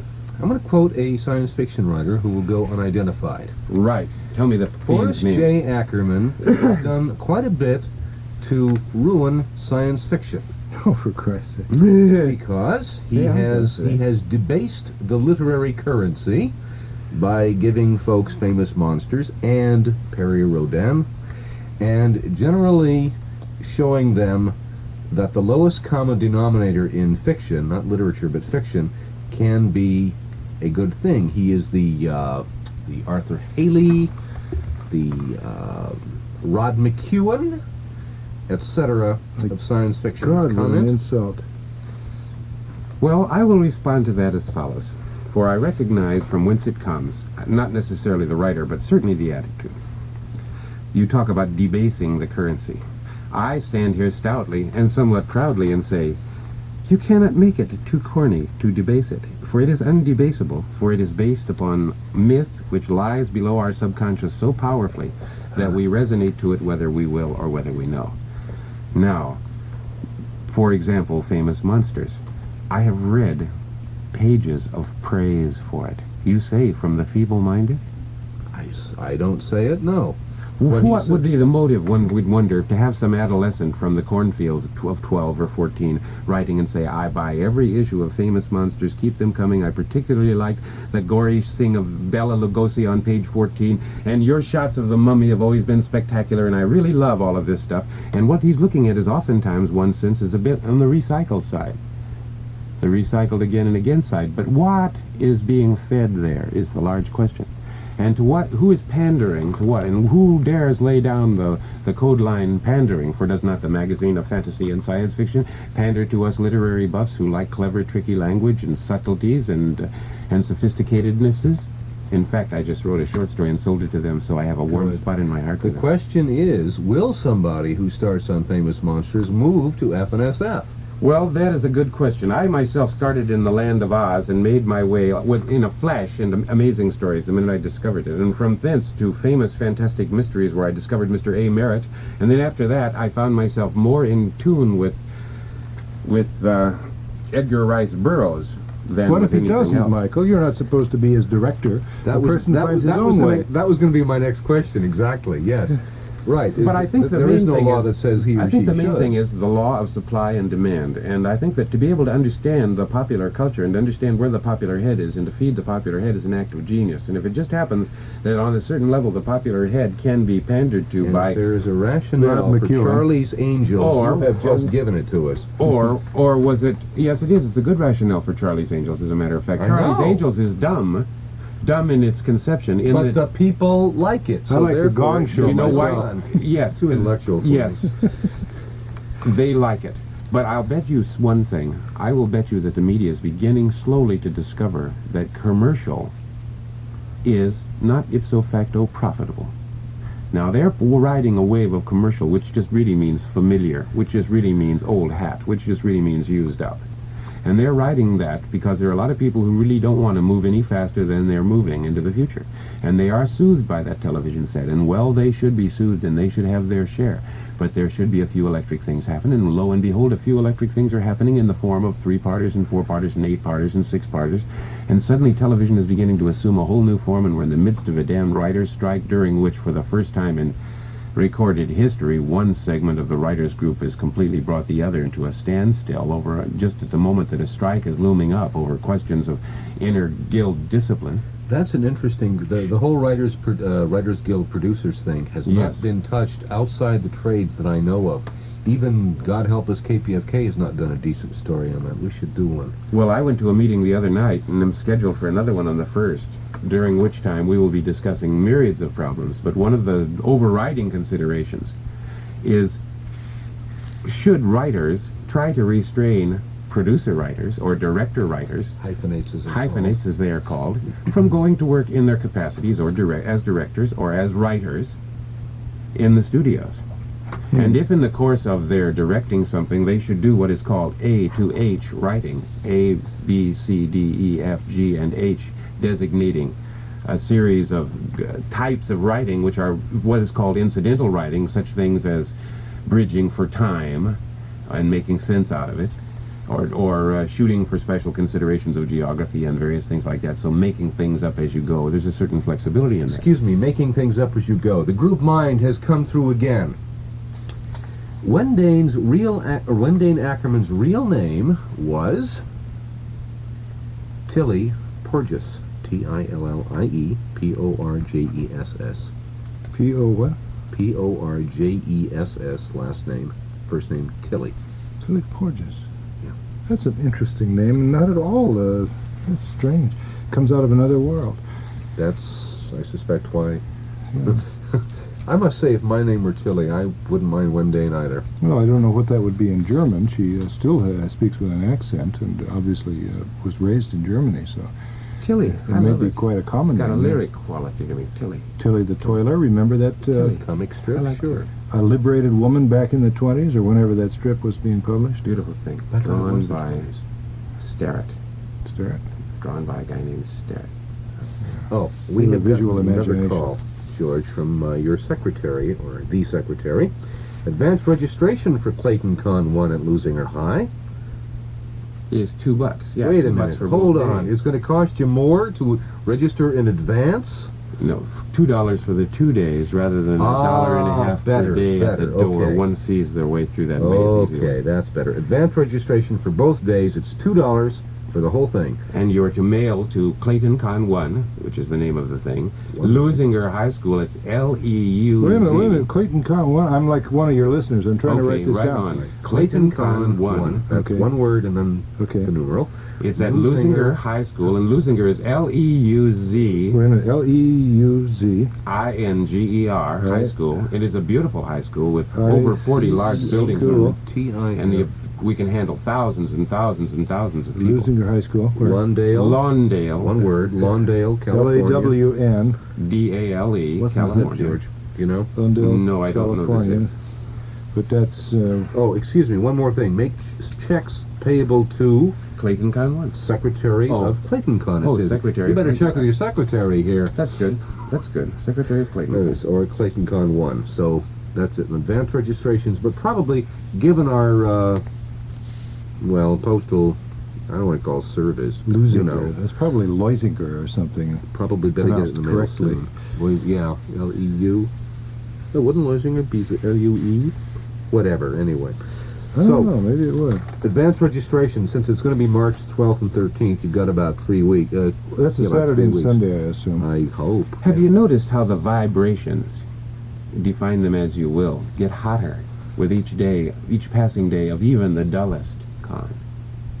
Well, this is obviously something else. This isn't just another con. We're going to be No, there, but there and is everything is it's- going to happen with a high level of Oh, it's true. But Energy. even at the most strangest of cons, I'm a con goer by profession. I love new decision systems, and I think convergence or conventions is a new way of achieving consensus about certain things, even if the consensus are ill-defined, very ill-defined, and based a great deal upon faith and good luck. Or if the decision is, I don't like this place. For example, take fans. They're not pillagers or vandals. They move into these hotel rooms. They use them effectively and sometimes even roughly. But they leave them as hotel rooms. They don't deface things. No, original works of art, an occasional magazine or book, that gets lifted a little. Occasionally, but I mean, statistically wise, you've got a group of people here who are very civilization-oriented as opposed to barbarism-oriented, even if they love barbaric literature, and they go for Conan and the hack and slash school of great writers. Like Clark Ashton Smith and Robert E. Howard and people like that, all of whom are Hack then and slash celebrated. of gore. See, now we have that in common, along with every other piece of popular culture, from Sherlock Holmes to Popeye, and we have that in common, and we have it as common currency. For 3 days, we mill around with that sort of in view, slides of Star Trek and art shows and costume balls and strange dudes wandering around with one arm in a strange purple sling for no purpose whatsoever except just to be a fan. And people doing very casual things, a whole new sort of a lifestyle emerging where people sit around on floors, where people sort of pick up their litter in their own general areas more often than not, where they will tolerate ill behavior in the damnedest, longest, and strangest ways. Yeah. Everybody becomes very able to tolerate ambiguity. Yeah. What does this guy mean standing here on the edge of the and there's also a great seeking goes on as the younger fans hang out near the elevators, if there are elevators in these things, just to find out people saying, I'm going up to 1462. 1462. Now we know where a party is. Now make the great guess. Is Robert Silverberg in the party? Up to the door. Knock, knock, knock. Robert Silverberg asked us to come up to this party because we're friends of his. Is Silverberg here? Hey, Silverberg, do you know these guys? Oh. That's it. Robert Silverberg asked us to come up. I did not. Yeah, sometimes. Oh. 1461. Yeah, sorry, man. Yeah, we'll get out of here. Let's take some calls, shall we? Okay, I'd love to. You were always I'd a love great to. phone person. I like All to right, if you phone. have a question or comment about Clayton Con or whatever, give us a call. The number is 985-5735. You know, $1.50 a day is not 213. going to. It's going to pay for your expenses. Where's the benefit for Florey in this? Well, we won't have any expenses, first of all, due to the kind offices of the Centinela Valley School District well, how and about the cost of wonderful electricity? support of the school administration, including their wonderful principal, Mr. Jim Crace. And not to mention the Science Fiction Fantasy Fact Club that's sponsoring the You know, thing. it sounds like one of those commercials for the Yes, Fabulous exactly Forum. right. You've got to Well, you add have the to word say that. fabulous. The Fabulous Forum, Yeah. yeah. So, now, our idea is this. If we can get a lot of enthusiastic media freaks together in one place and show them to a good time and raise their consciousness by everybody cooperating for freebie strictly as a benefit so that there's nobody making any profits off this, and the school district is getting a small donation and Forrest J. Ackerman is getting a liberal donation, and a few unalterable facts are paid for. We're getting from the school district itself the use of some of their personnel. It's just an incredible piece of cooperation we're getting from them. So, to what purpose? Well, because they approve of books, and because this is all about books, and because this is all about literature and all of that stuff. Well, Now, if it works out, think of the benefit generally. Although I speculate about this upcoming bus boycott hassle. It's interesting to speculate in what way the boycott hassle might affect people's willingness to go into a school. Well, wait a minute. The boycott was today. I didn't hear the news. No, I don't think that would people have. know? Besides, science fiction fans have always been liberal in that way. Oh, I'm certain it would just The add to the fascism gate. creeps in Oh, in other incidentally, ways. we're also at the school having a wrestling competition, I believe it is, a wrestling meet. And we have been talking with the coach of the wrestling meet, asking can we have reciprocal privileges so that part of our entertainment will consist of wrestling matches. That's great. It'll open That's really great. It'll open early on Saturday. Sports. And We're going to it'll try work and both ways, you know. Hey, where's the science fiction, Yeah, you that's right, guys? exactly right. And we're trying to find different ways You of all look like energizing the fags to me. If anyone wants me to talk at any colleges anywhere, or any high schools, or any place between now and the 12th and the 13th to help to spread the word, by all means call me. Yeah. And this station would be happy to... We're going to have something. Why don't you, can you give us some sort of a handout that we can Yes, use Terry- week Terry's after got week one here? for Terry's got one, I think. And we want to Okay. talk about it too between now and then, every day, every time. Yes, indeed. Okay, let's take some calls. Hour 25, you're on the air. Yeah, do you need any help for the, for what's going on and all? Yes, we need plenty of help. Bring your friends. Come, get a camera. Bring something. Make a record of what's going on. Do you draw? Come and draw something. And by all means, see, because when it's all done, we want to make a fantastic scrapbook. How's that for a great language? Yeah. Scrapbook of photographs, for example, and present it to Forey. And if we could make a duplicate set to give to the school to show them how much we appreciate their cooperation, then we'd be happy to do that, see? Okay. Now, but you got to tell me some specific thing that you're really slick at, and then we'll maybe find some way to use you. Because my idea to anyone who has a similar question is, yes, come and help us put on our convention. Help get people there. If you have any idea about organizing it or any way that you'd like to be able to help, please get in touch with Mary Jane Craycroft at Lusinger High School, who is the teacher of the Science Fiction Fantasy Fact class. at Lusinger High, which incidentally has a beautiful library, which we hope to be able to light so brilliantly that it'll be like a monument. And we're going to put a scroll in one of the rooms that will be a perpetual scroll, and to it will be added the names of people who donate $1 or more to Forrest J. Ackerman. Let me tell you something about Mr. A.E. Van Vogt. Who? Mr. A.E. Van Vogt, the greatest science fiction writer in the world, wrote a letter to Analog Science Fiction magazine, which they in due course published. And the letter said, look, if only the people who were subscribers to Analog were to send only $1 to 2495 Glendower Boulevard, Hollywood 29 in California, just $1 to Forrest J. Ackerman at 2495 Glendower Boulevard in Los Angeles, or Hollywood 29, 90029. If they did that, then that would constitute 70 or 80 thousands of dollars and would perforce pay off the Acker Mansion itself and give Forrest a tremendous amount of loose shekels with which he, the perfectly programmed machine with the aid of no board of directors or no select group of inner circle of confidants or none of that, but just he goes out and buys yet more books to widen the influence of that library of his, because it is a national treasure, and not to pay attention to it now is folly, and to see it harmed or to see it fall apart due to Forrest J. Ackerman's untimely end would be just a silly thing. You know, so yes, by all means, please come and help us. Yeah, the reason I asked, a group of people you might remember talking to back in November, the West Coast Comics Club, I'm sure there's a lot of us there that would love to help. Good. Let me come over there with a bunch of flyers and give you a little pep talk. Okay. Okay. Have one of your guys contact me. What is it? Terry, right? Terry Hodel here, you mean? No, another Terry. Terry... No. Oh. You want to give an address where they can raise you? Where they can find you? Yes. We can forward anything if they want to send it here. No, let me even give out a phone number. Can I do that? Sure. It's your phone number. Okay, it's my phone number. My telephone number is 899-1639. Appreciate calls in the morning, because the evenings sometimes I get into work, but during the early mornings I'd accept telephone calls from people. I answer my own phone, and if anybody has any beneficial ideas or suggestions or anything that they'd like to contribute in the way of a rare, anything.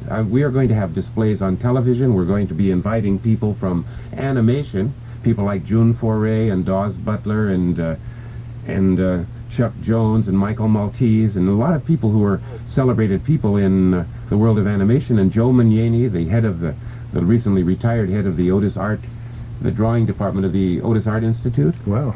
And we are going to try and sort of pull out of their holes not only the celebrated science fiction fans that everybody knows of, but those secret guys, of which I was one for many years, who got just a little bit too much class to mingle with all of those web feet who get together in those science fiction clubs and go to those science fiction conventions. And all of you guys who know all about science fiction and constitute yourselves real experts on it, for heaven's sakes, come there and help the tone of the place be improved. We'll see you. We'll recognize, we'll see it shining out of your eyes if you know what the hell is really going on. Okay. And we will try to elevate consciousness there at Lusinger High School for 2 days and see what happens. Okay. Thank you for calling. KPFK, you're on the air. Yeah, I was wondering, did somebody over there say that Thomas Burnett Swan was going to be at the convention? No. Oh, God, would that he would. No. What a great thing that would be to have Thomas Burnett Swan. Swan's name was... Swan's Way was mentioned in in another context. We were rattling off names of writers. Did he pass away? I don't believe so. I don't know. I don't know. I was just wondering because I had seen his latest novel in a bookstore, and in the back of the novel it says his latest novel and his last, it may be his last, in italics, and I was just wondering if maybe he had passed away, because the copyright is done by somebody by the name of Burnett Swan, but it's a woman, so I figured maybe it was his wife. And do you guys know anything about this? Not a thing. No, you really got me on it. I'm a Swan fan. I've read a lot of his stuff. I think he's a very elegant writer, and I'm looking forward to more books by him. It would be really a regret if he would die. I know. That's the same here. I got a couple of autograph books, in fact, and I was just wondering because I did read this thing in this last novel of his, and I was just wondering about it. Well, the brain will discover for us what the situation is. Okay. All right. Thanks for calling. KPFK, you're on the air. Hi. You know, a lot of what I wanted to ask about was covered by your first caller. I'd just like to volunteer myself and do some makeup on the spot if it can contribute to the money going to... Certainly. There will doubtless be empty classrooms, and we will be able to post those schedules and make announcements so that if anybody really has an interesting thing that's science fiction oriented, for example, we've requested that Zolar X come. Oh, good. Zolar X, if you don't know them, are a group of musicians who don costumes, and all the costumes are so alike that they look like they stepped off the cover of a 1930s sci-fi magazine. Yeah, right. And, you know, they have that super science look about them. Yeah. And they play a tremendously rhythmic stuff, while their lead singer, Zori Zenith, does a very slow robots kind of a pantomime, very still thing. And that stillness, contrasted with all that frenzied activity of the music, is really spacey. It slows you right down. It just... Zori was doing his mime out in front of I think the Hollywood Wax Museum as a promo. He's got an amazing amount of talent, and we want them to come. We've been talking to some other groups. We're going to put on all kinds of special things. We're going to be playing 2001 type music out on the quadrangle. We're going to be conducting interviews. We're going to be having autograph sessions. And some of the people now, let's think of these names. Mr. George Pal, celebrated filmmaker. Celebrated. He made The War of the Worlds, made Destination Moon, made The Time Machine, made The Seven Faces of Dr. Lao, made The Wonderful World of Tom Thumb, made The Brothers Grimm. Incredible amounts of things, including puppetoons dating back to the dawn of cinema. And one of the great artists of our time, George Pal, who did Doc Savage. And he's going to be there and be, you know, a good friend. Richard Butner, one of the chairman of the San Diego Comic Con, be one of the people who supported the founder, Shel Dorf, whenever he put on the very first San Diego Comic Con back in, 6 years ago. Don Glut, who's an expert on Frankenstein and many other matters. Walter Doherty, who is won more awards for more celebrated things, ranging from dancing to birds to fish to photography, and who is the former curator, I believe, of the LA County Art Museum, a good friend of Forrest J. Ackerman's. The Film Museum, Hollywood The Film Museum, yes, exactly right. Or Russell Bates, who's coming out from Oklahoma, the Indian writer, the American Indian science fiction writer who's been being published all over the place. And why did you just choose to have this happen in 2 days? Why couldn't you book it for a week? I mean, yeah, that's my next plan. Clayton Con 2 is going to be for a 7-day program. It's somewhere at a place where there'll be plenty of parking and lots of room where we can handle overflow of 10,000 people if we want to, while we're having one celebrated thing going on with videotape monitors all over the place so everybody can see what's happening where the Chewy Center is. And it's going to be called the Nevada Game. And this one's sort of to test out the circuits and see, can we handle large groups of people? Will they be cooperative? Will the situation itself lend itself to the kinds of consciousness expanding that I myself want to promote? Because I believe that there are new ways of structuring decision systems that are non-adversary systems. Non-adversary systems. We're And going to that's have to give way because we are running out of Speak time. about things besides the Clayton Con after this is all over tonight on hour 25.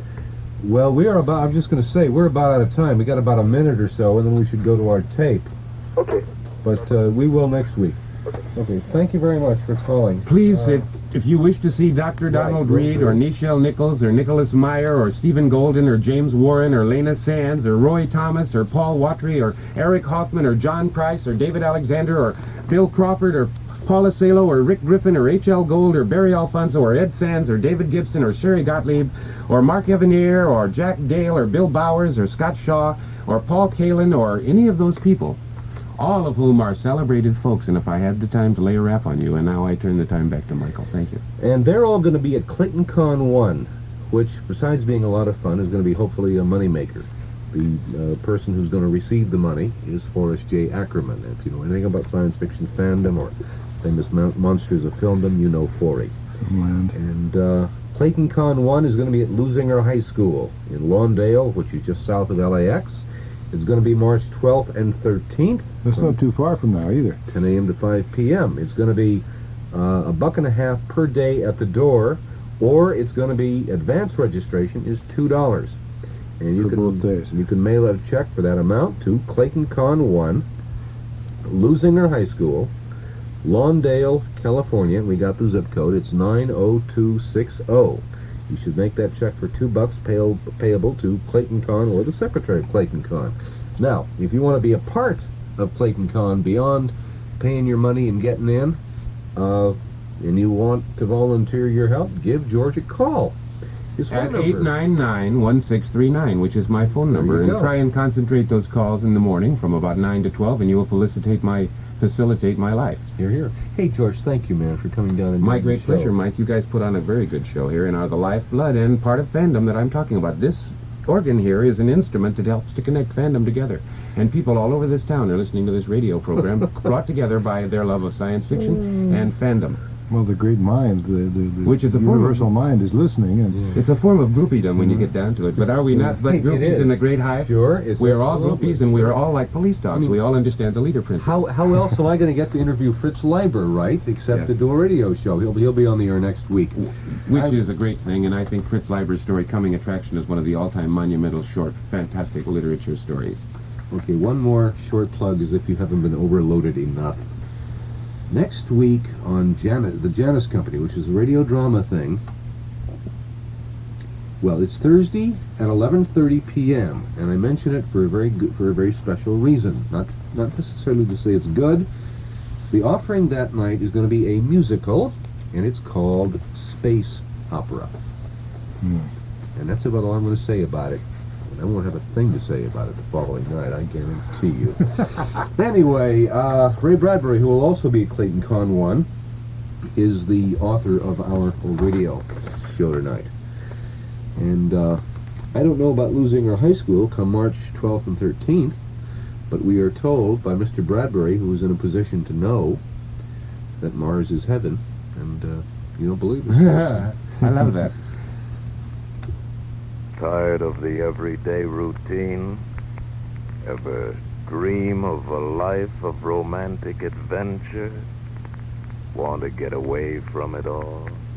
We offer you Escape.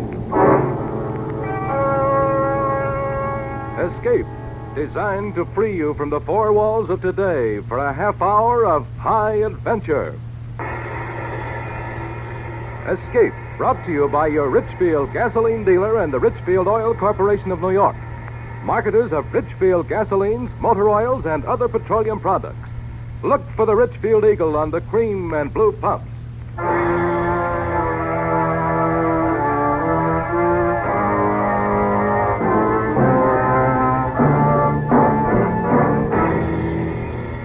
Tonight, we escape to a gigantic rocket ship about to be shocked into space on man's first voyage to Mars. As Ray Bradbury tells it in his famous science fiction story, Mars is heaven.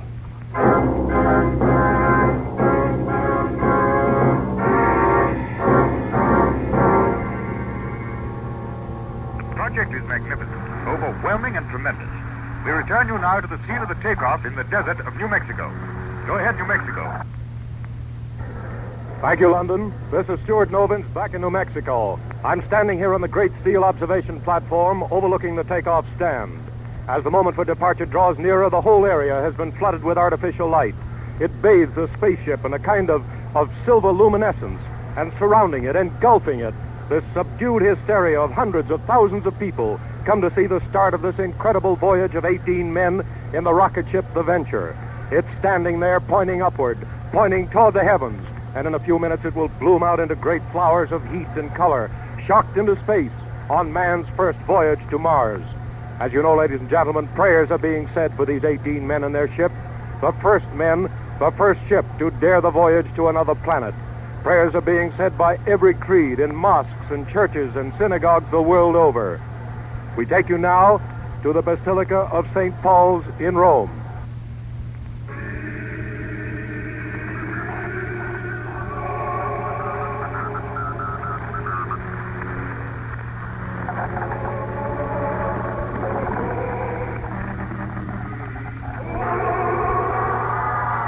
This is New Mexico again. We're sorry to cut in, but that roar you're hearing, the roar of the crowd, it's the moment we've been waiting for.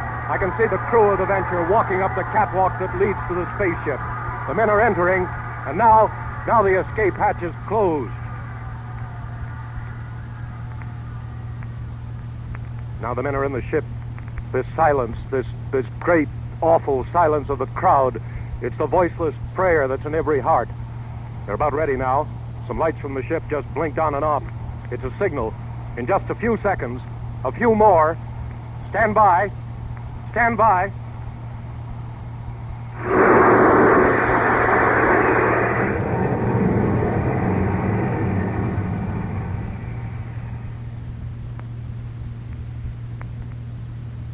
They're gone. The Venture. It's out of sight.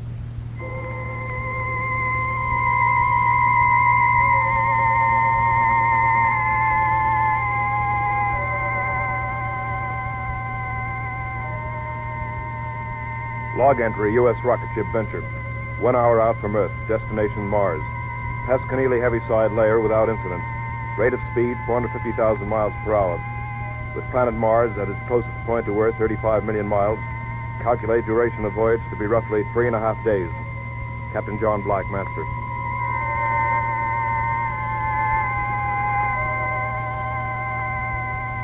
Log entry, U.S. rocket ship The Venture. 12 hours out from Earth. While navigating supertensioned atmospheric forces, port shield generator broke down. Replaced by booster. Yes? Lieutenant Lustig reporting, sir. Come in, Pete. Has a report on the trajectory, sir? I'll put it on my desk. Pete? Yes, sir. How do you feel? Feel? Why, just wonderful, sir. Sitting up there in the observation turret, I don't know just how to say it. The sights, I mean. Moon so close and Earth looking like... and Mars, sir. Sir? Do you really think we'll make it?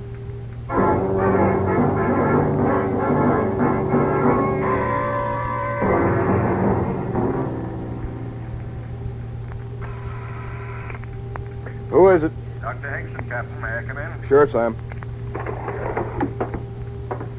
You weren't asleep, were you, John? No, Sam. Just sitting here thinking. Well, don't think about it too much. Sleep instead. You need all the sleep you can get. Who sleeps? Who sleeps and has no way of knowing what's waiting for him? Look at it through the porthole, Sam. Mars. How would you describe it, that glittering blob of red? That's good enough. Will it consume us? Spew out dust out into space? Maybe it's the Elysian fields, all charm and sweetness and moonlight shining on the restless dead. Which will it be, Sam? I don't know. All I know is that they told me I was an expert in space medicine. At Randolph Field on a plot of ground called Texas, they told me that. That's all I know. What are you doing up? You're supposed to be in the sack. Well, I'll tell you, Captain. Sometimes a man can't sleep. That happens to me sometimes. So I just wander through the ship, check on the boys, see that they're tucked in properly. That's what you were doing with me, huh? No. I just... What made them do it, Sam? What made them volunteer? Man keeps looking for something. There are no new frontiers now, only new worlds. And there'll always be men who want to conquer them.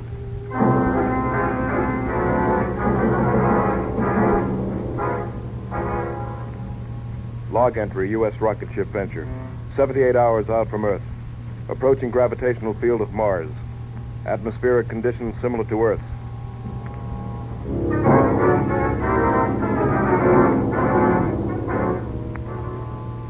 Log entry, U.S. rocket ship Venture. 79 hours out from Earth. Have this moment landed on Mars at 1700 hours. We made it. Chemical analysis indicated on ship's instruments shows air to be breathable and will sustain human life. Gravity comparable with that of Earth. Ready, John? Yes. How the men in sick bay, Sam? Happy? They're all right, John. You ready? First one thing.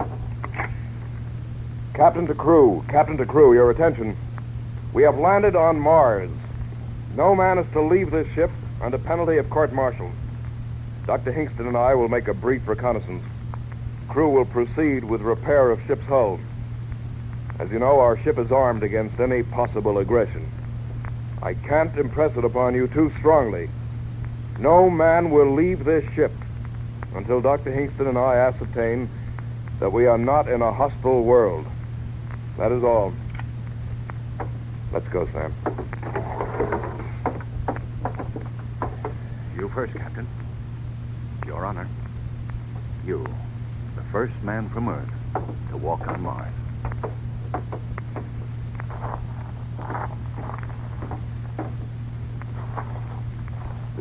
This grass. It's a well-kept lawn. John, look over there. A house. A Victorian house. Colored glass and scrolls, everything. I don't believe it. Come on. Sam, look at these. 2 iron deer on this lawn. We had a pair of these when I was a kid. Sam, you hear that? That piano from that house. Sam, this isn't Mars. It can't be. It just can't be. It can't be, John, but it is. Welcome to Mars.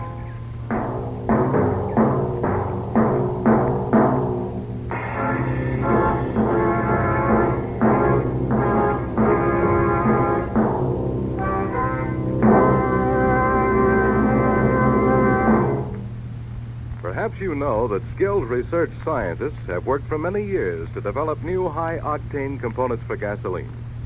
Components to give your car higher anti-knock performance and greater power. But do you know that from this research has come xylene? Xylene, one of the highest octane components in gasoline history. Now, listen. Today, every gallon of the famous Richfield gasoline contains xylene. Xylene in Richfield gasoline helps give your car new, lively pickup, new high anti-knock power, and new gasoline economy. Furthermore, there are 2 great Richfield gasolines with xylene.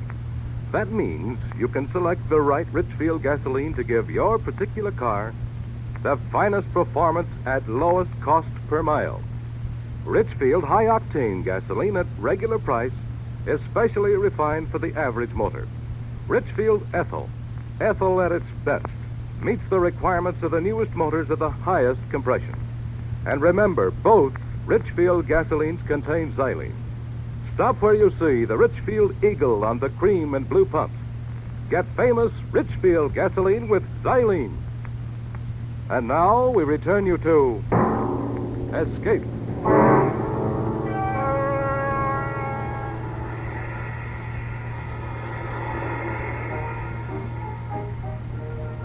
What did I say, Sam? Somewhere back there in space? That Mars was the Elysian fields, all sweetness and charm. No, John, it isn't that. It's what you see. A world like ours on Earth. And this? A small town with good air in it. A small town like the one I was born in. Same smell of flowers, same sound. You think that the civilizations of 2 planets can progress at the same rate, develop in the same way? I do now. Well, I don't. Well, look at that house. A Victorian house on Mars? You expect me to believe that? A house with lace-curtained windows, with port swings, with something that sounds like a piano and probably is a piano, playing beautiful Ohio. You believe all that? I believe it. I admit it's strange, but I believe it. Strange nuts. It's impossible. We're going back to the ship. Wait, John. It could be. It could be that there are similar patterns of thought, movement, civilization on every planet in our system. Maybe we're on the threshold of the great psychological and metaphysical discovery of our time. Maybe we... Well, go on, Sam. Maybe this proves the existence of God. Not everyone needs proof. I don't. But how else can you explain all this? John, it fills me with terror and joy. I don't know whether to laugh or cry. I admit it looks peaceful and cool. Pretty much like Council Bluffs, where I was born. That was a good, quiet place, Council Bluffs, Iowa. Do you see that, Sam? Do you hear it? I see it and hear it. It's there. A horse and carriage going down the street. Just suppose that by accident or some space, in another time. Suppose that this is Earth, 30 or 50 years ago. Maybe we got lost in the dimensions. What do you think, Sam? So much like my hometown. That house. That room up there with the beaded lamp near the window. When I was a kid, I used to sleep and do my lessons in a room just like that. I'd lie there in the night, and I'd be awake, and I could hear the freight trains across the river, and... John, do you hear that? I hear. Let's go. Where? We're going up to that house and ask questions. Where else? Come on.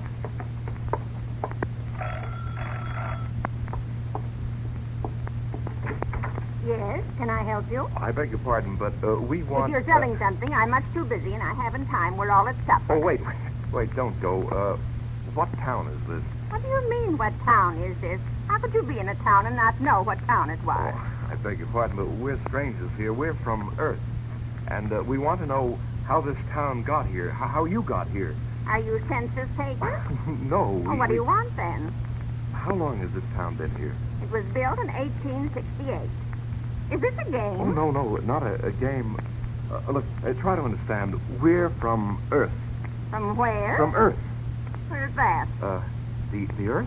What? Out of the ground, you mean? No, from the planet Earth. Come out on the porch, please, and I'll show you. No, I won't come out there. You're evidently quite mad from this top. Let me try, John. Lady, we came in a flying ship across space among the stars. We came from the third planet from the sun, Earth, to this planet, which is Mars. Now, do you understand? You're touched before I call my husband from his supper. He'll beat you up, that's what he'll do. But this is Mars, isn't it? This is Green Lake, Ohio, on the continent of America, surrounded by the Pacific and Atlantic Oceans on a place called the world, or sometimes the Earth. Go away now, go away. Let's take a walk, Sam. Yeah.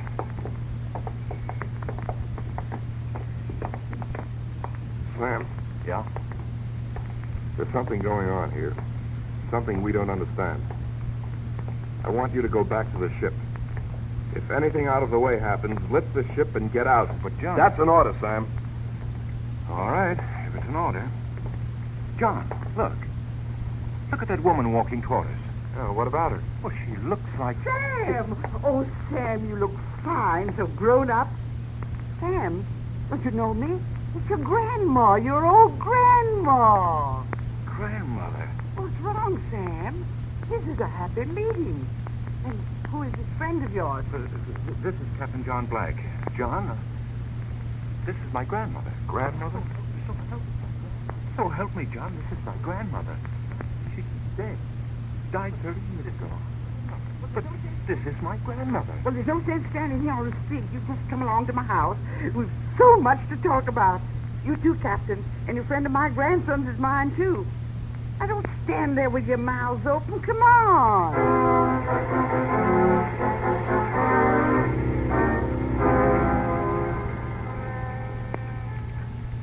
Here, Sam, have some more iced tea. Would you like some more, too, Captain? Oh, thank you. I would.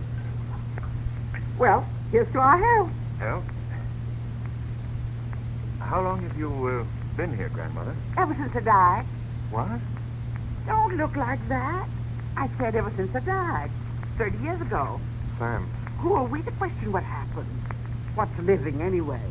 All I know is I'm alive again and no questions asked. Here, Captain, feel. Go ahead, feel my arm.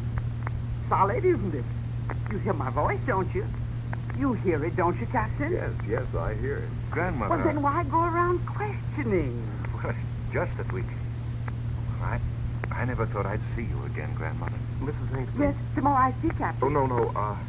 I just want to ask you a question. Mrs. Hingston, is Mars heaven? Nonsense. No. It's a world.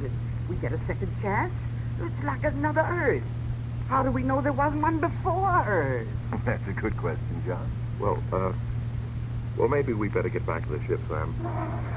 It's been nice, Mrs. Hingston. Thanks for the drink. You'll be back, of course. For supper, I mean. We're having fried chicken Wait a with minute. mashed potatoes. Wait a minute. What's that? Excuse me, Mrs. Hingston.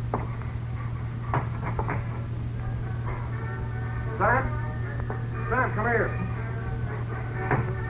Hey, well, what do you know, John? A parade with a brass band. But the crew. My crew marching behind the band with all those people. But they're heroes. These people are welcomed and Gerrold? The abandoned ship. They had orders. I'll court-martial every one of them. Oh, John, listen to me. They found old relatives and friends, just like I have. They have their orders. What would you have done? Obeyed orders. What's the matter? Sam, I don't believe it. It's impossible. John, they said I would find you here. Of course, darling. Phyllis, Of course. Who did you think it was? this is Phyllis, Sam. My 10 years ago. After that, I never got married. We're waiting for you. Your mother and father They're alive? waiting for you. At your old house on Maple Avenue. You heard that, Sam, didn't you? This is Phyllis talking. And she said Mother and Dad and the house... You understand it now. The crew. Same thing has happened to them. Yes. Yes. When I open my eyes, it'll all be gone. Phyllis will be gone. Open them, John. Phyllis. Oh, my darling. My darling.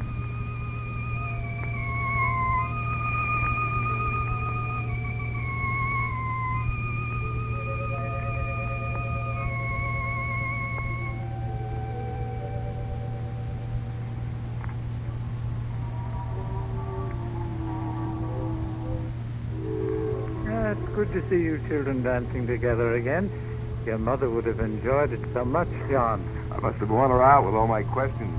Don't worry about it, son. You get a good rest tonight. Then in the morning, the days after, we have so much time now, son. We'll all be together. You and Phyllis, your mother and I. So much time. Yes. Please don't go away from me, John. Hold me closer. I've dreamed so long of dancing with you. But No. No more questions. Just accept that your mother and father were once dead and are now alive. That I was killed. 10 years ago, I was killed in a horrible accident. And now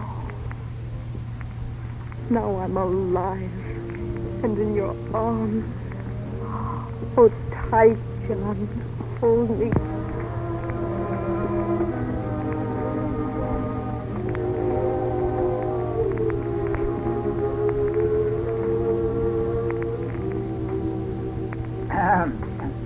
Well, I think I'll run along to bed now.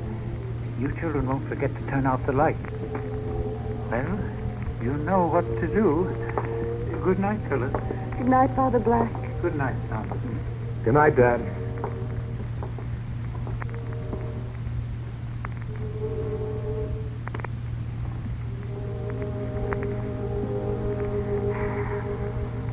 Shall we go out on the back porch, John? Like we used to long ago. Come with me, John. Here. Let's sit here on the steps. Remember that grape arbor? You built it. I remember you hit your thumb with a hammer, and I cried. You're very silent, John. Is anything wrong? Phyllis, I've just had a crazy notion. Suppose this were Mars. But it isn't. Humor me, Phyllis. Suppose it were Mars, and the Martians saw our ship coming and saw us inside our ship and hated us, and they wanted to destroy us, but in a very clever way. Oh, yes? Well, what would be the best weapon a Martian could use against us with our atomic bombs, our hydrogen? John. No, let me finish. The hypothesis is interesting. The Martians would use telepathy, hypnosis, memory, imagination. Oh, John, don't question us anymore. No more. Well, suppose this town is some other shape, a Martian shape. But by playing on my memory and my desires and my wants, they've made it what I've wanted it to be. Yes. I suppose my mother and father weren't that at all. But two Martians, incredibly brilliant, keeping me under this dreaming hypnosis as other Martians have done it to my men. To Sam. But me. You've had your arms around me. You've kissed me. We shared old secrets. Was that a Martian hypnosis, John? Phyllis, Yes, what is it, John? Where are you going? I've got to talk to Sam. I've got to find out what he thinks now that he's alone with his grandmother. Stay here with me, John. I've got to talk to Sam. Maybe he's beginning to wonder, too. You're not going anywhere, John. Phyllis! Phyllis, no! You're not Phyllis! I was right! You're not... You're not...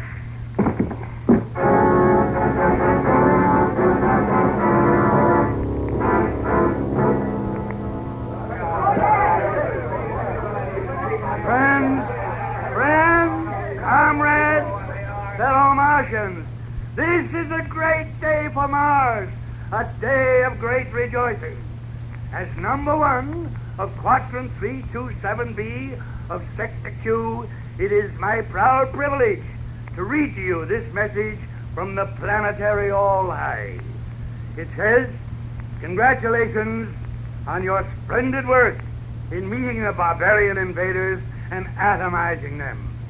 You have proven the complete efficiency of Plan A, and hereafter, mass hypnosis will become standard operating procedure in repelling any further invasion from outer space, be they sub-Martian, from Earth, or any other creature from any other planet.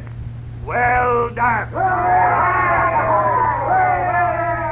I can add little to this unstinted praise from the All-High, but I would like to point out to you that what you have accomplished could not have been done had it not been for our space heroes who have risked so much and often given all in recent years to keep the planet Earth under close surveillance.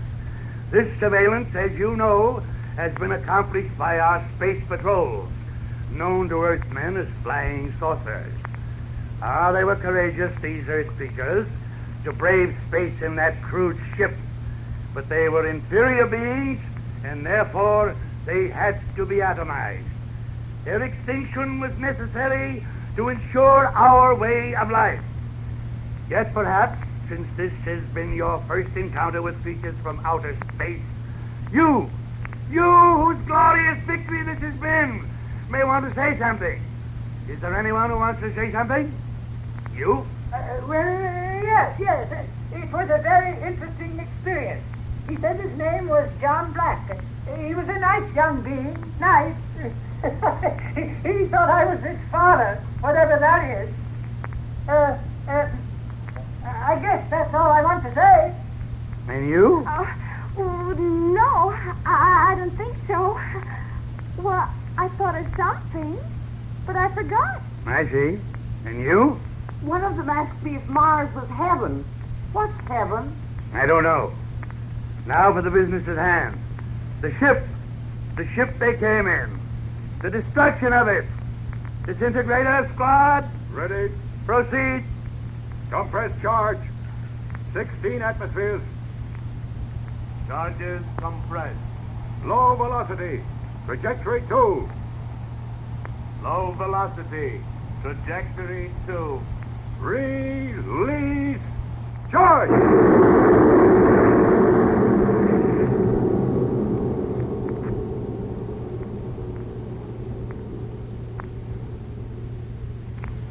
The ship they came in is gone.